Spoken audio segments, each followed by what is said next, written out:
culture, and identity. Now here to tell us about it are Victoria Lolo-Leon-Guerrero and equally as beautiful. You're both so incredibly beautiful ladies. Michelle Blas, thank you so much. I don't know why I said Thank you. Thank you No for problem. having I'm us. awestruck, evidently. And well, you know, equally impressive is this play that you've put together. So, and this isn't the first type of this type of production. We're seeing something at JFK now where they have like a musical that's produced like completely in Chamorro. So it's great to see, you know, like our culture being celebrated and being almost transformed in that way, where you actually have an entire production in it. So what's the premise behind this?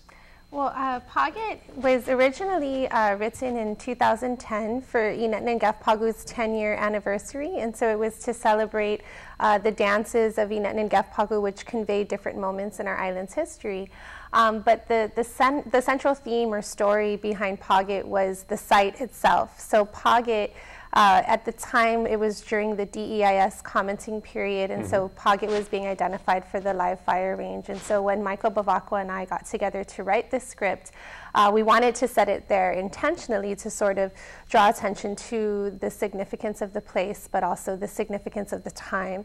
And so, you know, Michelle had heard that we wrote this script and, you know, wanted to produce it for UOG, and so we kind of came back to the script and we looked at it, and at the time it had really been written to portray all the dancing, and so this time we really looked at the characters and we really focused on developing the characters and their struggle with identity and with culture, and then sort of the overall sort of struggle throughout time that our people have had as there have been all of these changes in our history and in our culture, especially with the introduction of colonization and you know, the Japanese, the Spanish, the Americans. And so Pagat becomes this kind of space that brings together the youth of today. They're in their early 20s and they're having this like crazy cultural crisis, right? An identity crisis, trying to figure out who they are. And then all the spirits of the past. So there's two casts of characters. And the reason they've been pulled or come to Pagat is of course because in contemporary times it's being identified as a firing range, but also because historically Pagat was a place of healing. So Pagat itself means to counsel or to advise.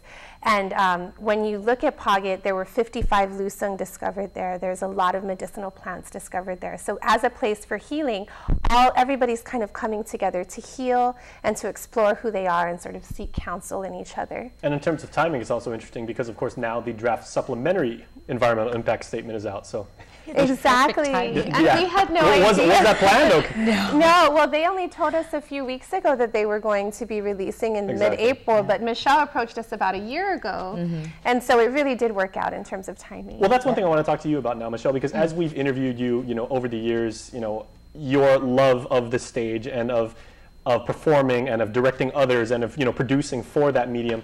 I want to know how it actually lends to this project, because, you know, you've always been someone who has tried to infuse education as well as entertainment in each of your productions. Not saying everything has to be funny, ha-ha, or, you know, like evoke extreme emotions and everything like that, but, you know, the message has to get across, and you've been very effective as that. How did you approach this? Well, I think what was fantastic is we had the playwrights available, and that's not a usual thing to be able to work with the playwrights. So they were there for instant feedback. They're automatic dramaturgs, and they have all the information about history that I need. And so they would attend our production meetings and give their input and advice for the designers and for me as well.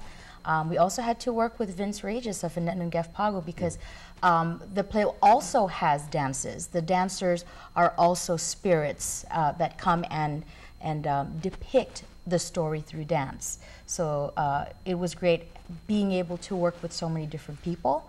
Of course, a lot of our students are involved, not just on stage, but also backstage. So there's that continual learning experience for them. It also means a lot for some of them because they are of Chamorro lineage, or a lot of the characters, the actors that are playing the characters, the Menhoben, the youth, they're like, oh my gosh, this is me. They were like cast in the perfect role because they shared a lot of the views that the characters Victoria and Michael wrote had, so that's incredible. How well did Victoria's script translate to, you know, your stage? Because some people say like, okay, well, Stephen King wrote a book, and then, you know, you have to like kind of massage it and get it to work for the silver screen and everything, and there's, you know, different kinds of mechanics you have to work with there. How easy or difficult was this to apply? It was easy and difficult. Well, it wasn't. I wouldn't say difficult. Anytime it was challenging. Anytime there's a new play, it always kind of has to go through this process of being workshopped, where before it's given to the production company, they have to have actors read it, and then the playwrights have to write. Make revisions and whatnot. So we kind of didn't have that, so we were doing that at the same time.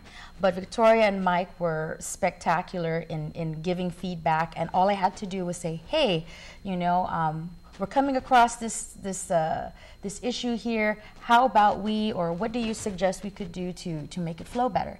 And they were more than willing to collaborate and change things as needed. All right, well, ladies, thank you so much. And that is going to be Pagat. It's going to show April 24th through 26th. So that's this Thursday, Friday, Saturday, and then next Thursday, Friday, Saturday at the UOG Fine Arts Theater. That's, of course, in Manila. Doors open at 6:30. The play starts at 7. Ladies, thank you so much. Thank you very much. All right, and stay tuned. We'll wrap up the show after this.